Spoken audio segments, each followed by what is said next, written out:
This is the Halftime Show with Omar Al-Duri on Pulse 95. Salam, welcome to the Halftime Show with Omar Al-Duri. I am your host, cover everything sport, international and local. Hope you're having a blessed weekend and having a fantastic day. Coming up on the show today, Millie Chandarana is on the show. The footballer from Blackburn Rovers ladies, who's in the English Women's Championship, is going to be on the show again. She's been in the Italian league. She's been all over doing some fantastic things. She represents a lot in the women's community and also is setting a trail for a lot of aspiring young athletes from where she's from to fulfill her boots. And that is going to be huge because I used to work with Millie myself very, very briefly and shortly. I had the blessings of actually being on the sideline with her coach, helping her team out. And today I'm going to dive in and see how amazing she's done since then and also what direction she's heading at. She's also the founder of Mad Mentoring Business and also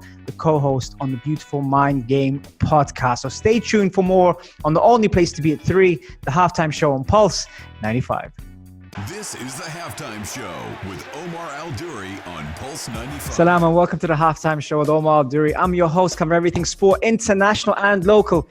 Listen, we talk about international, we talk about local stars. I'm really, really happy to have this guest on because I happened to see her on the pitch live, happened to be on the sideline with her coach live, and now she's live on the Halftime Show. Millie Chandarana, welcome to the show. Hey Omar, thank you for that introduction. It's great speaking with you again.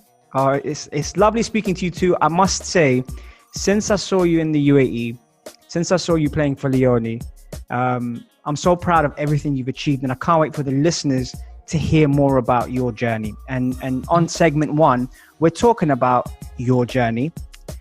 Did it start, I think, when you were age 8? Not sure. Is that correct? Yeah. I was around, to be honest, I've been involved in football my whole life. My family loves football, loves it. And I think I was around 8 when I first went to my first girls team, my local team. Yeah. Before that, I'll tell you a little story. I did trial for my primary school team. Okay.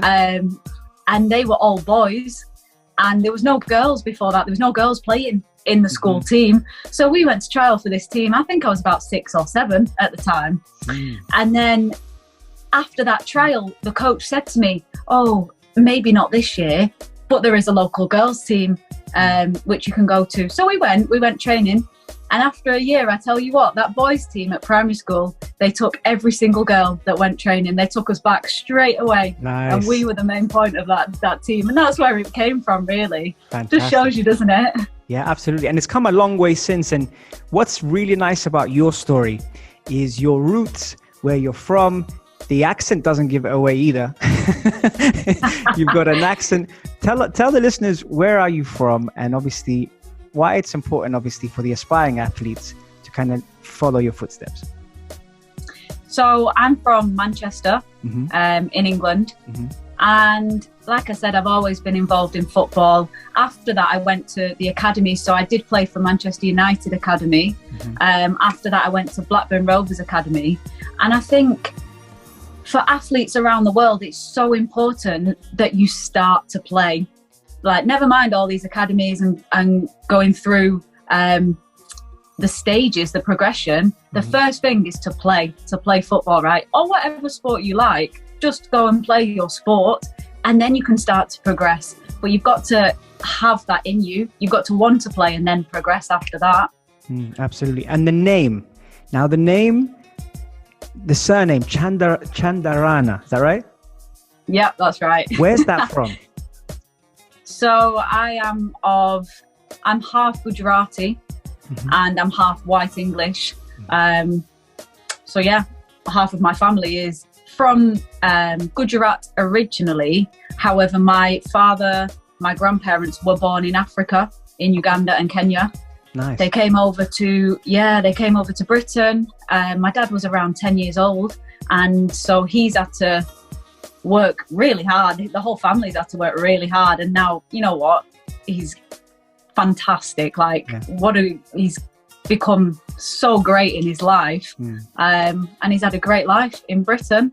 Yeah. And yeah, I'm a massive advocate of all the South Asian community, really, trying to be involved as much as possible in and around sport. I know there's so many people here in Britain, and I know over in the UAE, there's so many people involved in sport from all different backgrounds. It's great to see. Yeah. And why it's important for me to have yourself on the show is because there's aspiring athletes that want to get into it, that want to get involved with the communities, that maybe at one point, and more during kind of like my time when I was playing, face challenges getting into it socially, being able to participate and just be a normal person within the crowd. How has that kind of shaped you to the person that you are to become the athlete you've been? Definitely. I think it's a great question. I think there's so many different aspects of like socially, personality wise. And honestly, for me personally, I'm not the most confident person in the world, but it shows that you don't need to be. You just need to have that passion. Like I said, that passion to go and play sport. And if you have that, you go and play and you develop massively from it. Sport has so many benefits. It's helped me to work together in a team with all different kinds of people. It's helped me to talk about what I'm passionate about. It's helped me to kind of, all these things like problem solving, even just to come out of your shell a little bit. Football's really helped me from being such a young age to now playing professionally. Like the journey I've been on with sport, with football is incredible. Absolutely. And it's a form of expression as well. Do you feel like you use sport as a form of escapism to kind of express yourself? It's difficult for me to say because sport and football is basically what I do every single day. So whether I escape every single day, it's just something that is there. And it's a great way to put it, to be honest. You express yourself with it. And I can't imagine my life without it. I know a lot of people say like, football's my life, sport's my life, but I can't imagine my life without it in this moment in time, if that makes sense. Yeah, absolutely. Right. If you thought that was good, coming up next, we're talking to Millie Chandarana about her journey and also where she's at now. Blackburn Rovers, wowzers, Serie A. Oh my God. Stay tuned for more on the only place to be at 3, the halftime show on Pulse 95.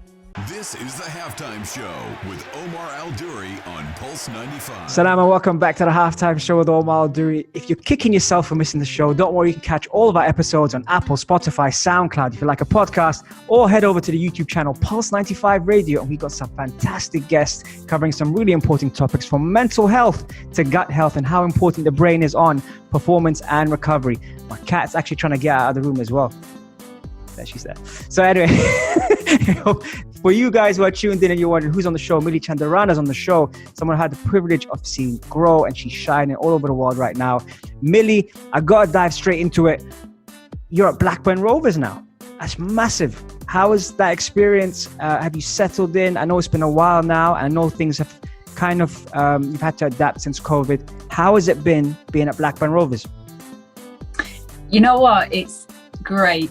And I'm not just saying that, to be at a great team, such a prestigious club in England is phenomenal.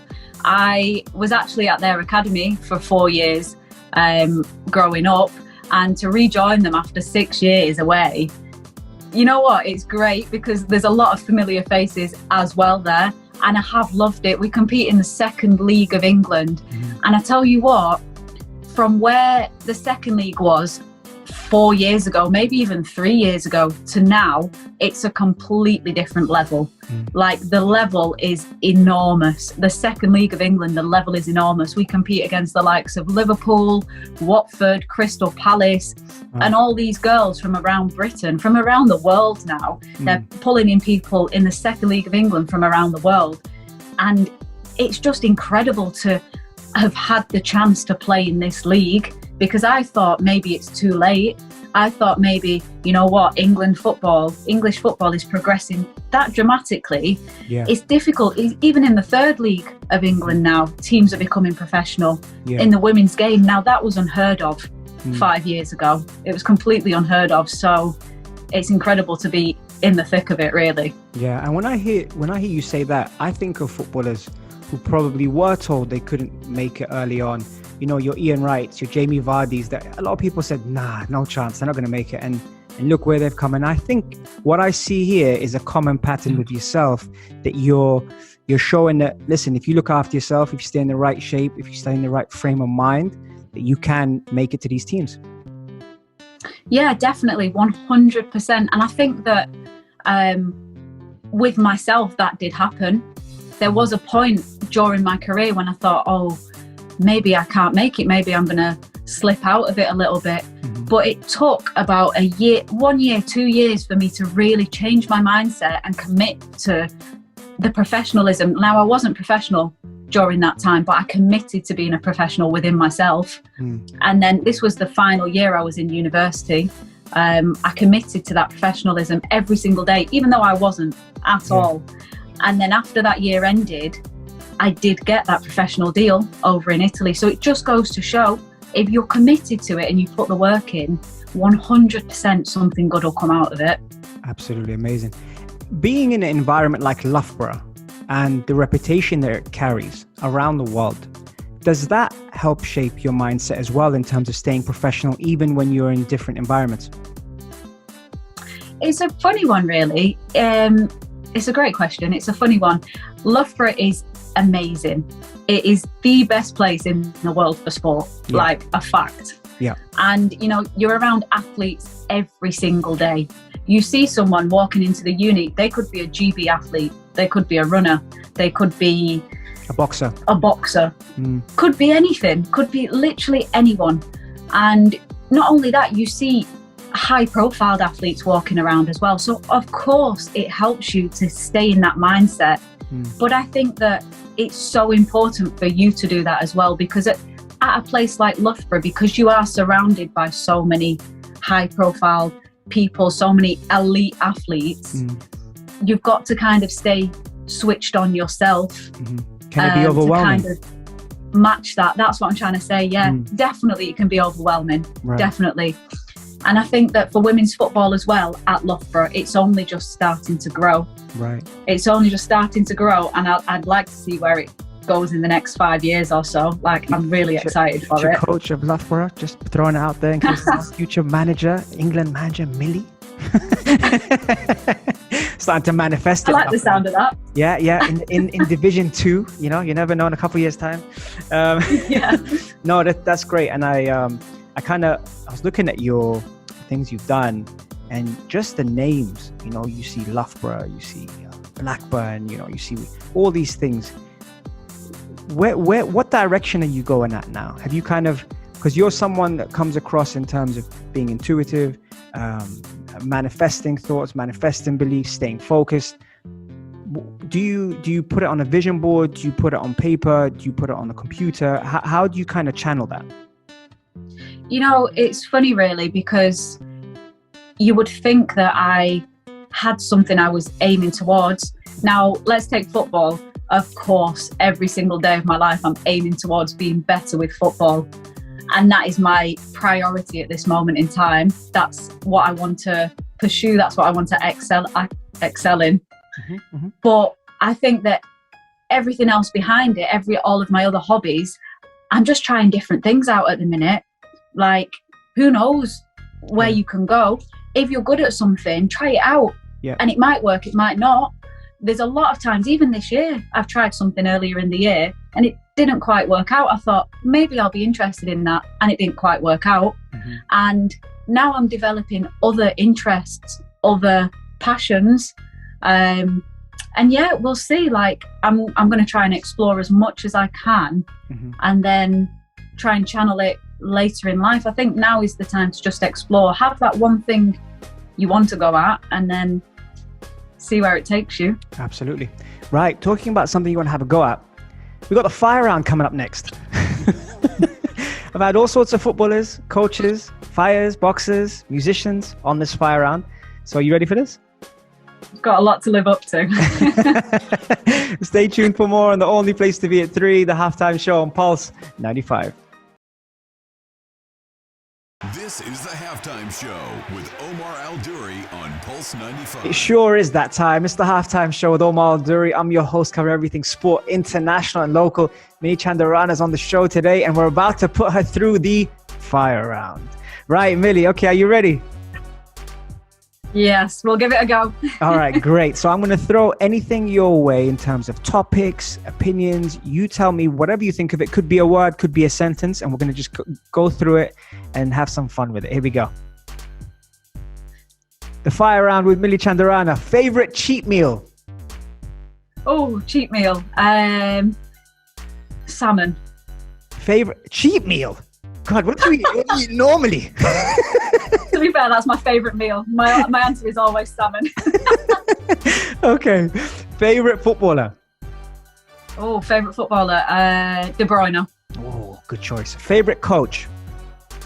Oh, Omar Al-Duri. Hey, good answer. Why did a chicken cross the road? Couldn't see where it's going. If you could sit on a table with any three people who are not athletes, who would it be? Oh. Do they have to be living? No. Could be anyone. Martin Luther King. Muhammad Ali. Woo! And Whitney Houston. Okay, I can see the soundtrack already. Okay, Serie A or Premiership? Say it again. Serie A or Premiership? Premiership. Best player you've ever played with? Oh, best player I've ever played with. Kira Walsh. Who will you be supporting at the World Cup? Oh, England. All right. / Italy. Oh, okay, nice. Messi or Cristiano? Messi. Pele or Maradona? Pele. Song you put on to get ready for football? Oh, Tell Me Something Good by Ewan McVicker. Okay. If you could have any guest on your podcast, who would it be?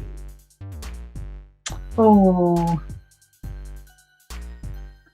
I would say, in this moment in time, Gurinder Chadha, the producer and director of Bend It Like Beckham. Nice. Very nice. I like that.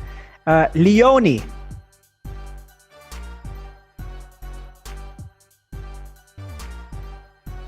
Can you hear me? Yes, I can hear you. Leone FC. Yes.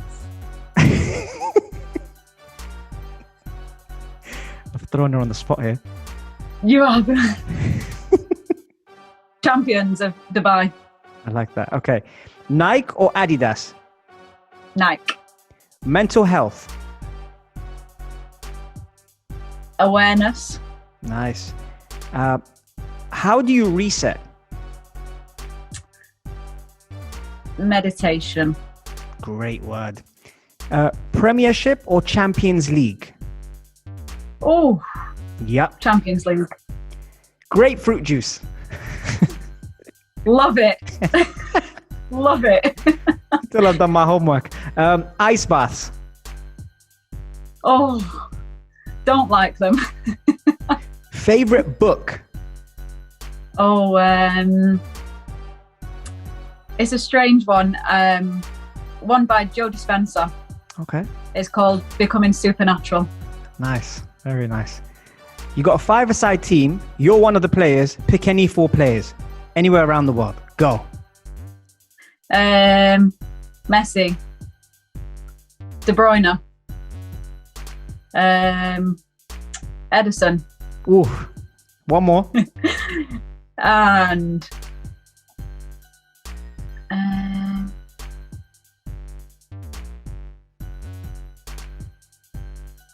oh, the pressure. It's coming. I would say in this moment in time, Lauren Hemp. Ooh, good choice. That's a good mix, that is. Nice mix. Yeah. Okay. Role model. Celebrity. Anyone. My role model would be my granddad. Nice. Very nice. Okay.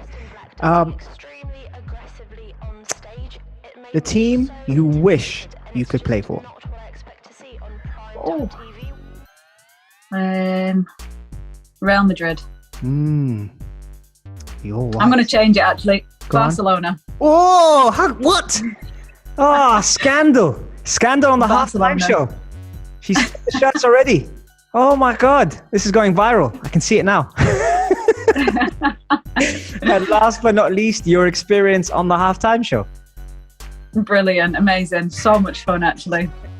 We're going to take a quick break. I swear I didn't pay her. Take a quick break and we'll be right back after this. So don't go anywhere, folks. See you in a bit.